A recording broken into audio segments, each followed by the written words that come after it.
Assalamualaikum warahmatullahi wabarakatuh. Alhamdulillahi rabbil alamin, wassalatu wassalamu ala asyrafil anbiya'i wal mursalin wa ala alihi wa sahbihi ajmain.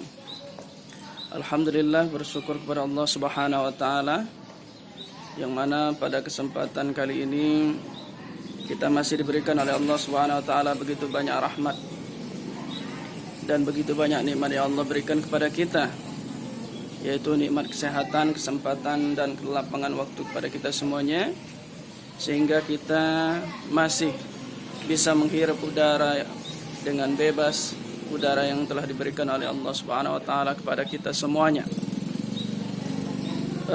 Alhamdulillah, pada kesempatan yang berbahagia ini saya berada di lingkungan sekolah SMP Negeri 42 Medan, yang mana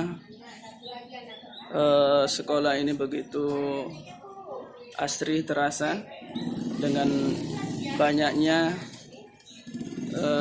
tanaman-tanaman yang ada di lingkungan sekolah ini, begitu terasa asri. Saudara-saudara hadirin yang dimuliakan oleh Allah Subhanahu wa taala. Adapun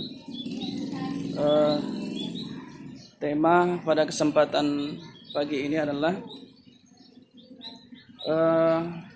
orang-orang yang dirindukan surga. Apabila kita berbicara tentang surga, tentu saja yang terpikirkan oleh kita adalah begitu banyaknya keindahan yang diberikan oleh Allah Subhanahu wa taala pada orang-orang penghuninya. Oleh karena itu, dalam kesempatan singkat ini saya akan mengutip sebuah hadis yang diriwayatkan oleh Muslim, yang kira-kira hadisnya adalah al-jannatul mushtaqatu ila arba'ati nafarin. Surga merindukan kepada 4 golongan manusia. Saudara-saudara yang dirahmati oleh Allah Subhanahu wa taala, orang yang seperti apakah yang dirindukan oleh surganya Allah Subhanahu wa taala? Dalam hadis tersebut Nabi Muhammad sallallahu alaihi wasallam menceritakan kepada kita bahwa amalan-amalan yang dapat mengantarkan seseorang masuk ke dalam surganya Allah ada 4 golongan manusia. Adapun golongan pertama adalah talil Quran, orang yang gemar membaca Al-Quran. Orang yang menjadikan Al-Quran sebagai bacaan dalam kehidupannya dapat menghantarkan seseorang tersebut masuk kepada kelompok orang-orang yang dirindukan oleh surganya Allah. Oleh karena itu, membaca Al-Quran, atau tidak hanya membaca Al-Quran, mempelajari makna yang terkandung di dalamnya, dan juga pada tahapan berikutnya adalah mengamalkan Al-Quran, mengamalkan isi Al-Quran dalam kehidupannya sehari-hari.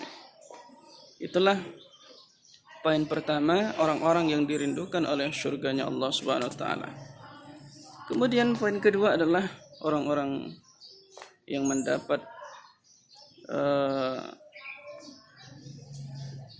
orang-orang yang cirinya dirindukan surganya Allah adalah yang kedua, wahifzul lisan. Ada sebuah hadis Nabi yang mengatakan salimal muslimu ala lisani akhihi. Seorang muslim harus menyelamatkan saudaranya dari lisannya.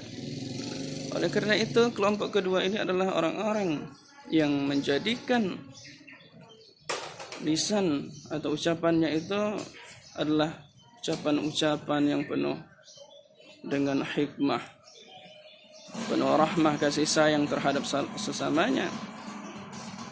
Maka atas dasar itulah kita dituntut untuk senantiasa mampu menjaga lisan kita, menjaga tutur kata kita, sehingga tidak ada orang yang tersakiti oleh lisan kita.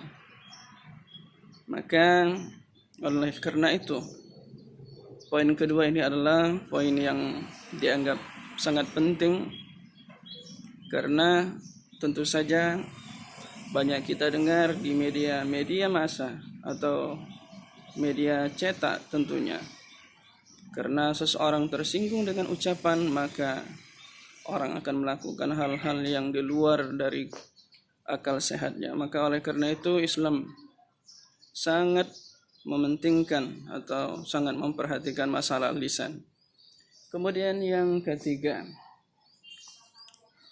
wa mut'imul ji'an. Orang-orang yang ketiga yang dirindukan surganya Allah adalah orang-orang yang mempunyai kepekaan sosial yang tinggi, rasa peduli terhadap sesamanya. Dalam sebuah hadis Nabi juga pernah sangat tegas mengenai rasa kepedulian. Allah melaknat orang yang bermalam dengan perut kenyang, sedangkan ia tahu tetangganya dalam kelaparan. Maka orang seperti ini dilaknat oleh Allah Subhanahu wa taala dalam kehidupannya, karena jiwa sosialnya itu sangat lemah. Sedangkan Islam sangat menganjurkan bahwa umatnya selalu mempunyai jiwa sosial yang tinggi, rasa kepekaan sosial yang tinggi, dan rasa kepedulian terhadap sesama. Maka kelompok yang ketiga ini adalah sesuatu yang sangat penting supaya mampu kita semuanya menerapkannya dalam kehidupan kita sehari-hari. Kemudian yang terakhir, kelompok yang terakhir yang keempat ini adalah at-ta'imuna fi hayatihim. Orang-orang yang selalu taat dan patuh terhadap apa yang Allah perintahkan. Allah Subhanahu wa taala pernah berfirman, "Inna akramakum indallahi atqakum, innallaha alimun khabir." Sungguhnya nilai kemuliaan seseorang hamba itu di mata Allah adalah atqakum, nilai ketakwaan. Apa itu takwa? Takwa adalah orang yang mampu melaksanakan apa-apa yang Allah perintahkan, serta juga ia mampu menjauhi segala bentuk larangan-larangan dari Allah Subhanahu wa taala. Mudah-mudahan keempat poin ini dapatlah tentunya kita menerapkannya dalam kehidupan kita sehari-hari. Tentu saja ini akan sangat bermanfaat bagi diri kita apabila kita mampu menerapkan keempat poin tersebut dalam kehidupan kita. Amin ya rabbal alamin. Demikianlah saudara-saudara, penyampaian singkat ini tentu saja diri saya sendiri mampu nantinya menerapkan poin-poin tersebut dalam kehidupan saya, dan kita semua juga mampu menerapkannya dalam kehidupan kita masing-masing. Amin ya rabbal alamin. Wabillahi taufiq wal hidayah. Wassalamualaikum warahmatullahi wabarakatuh.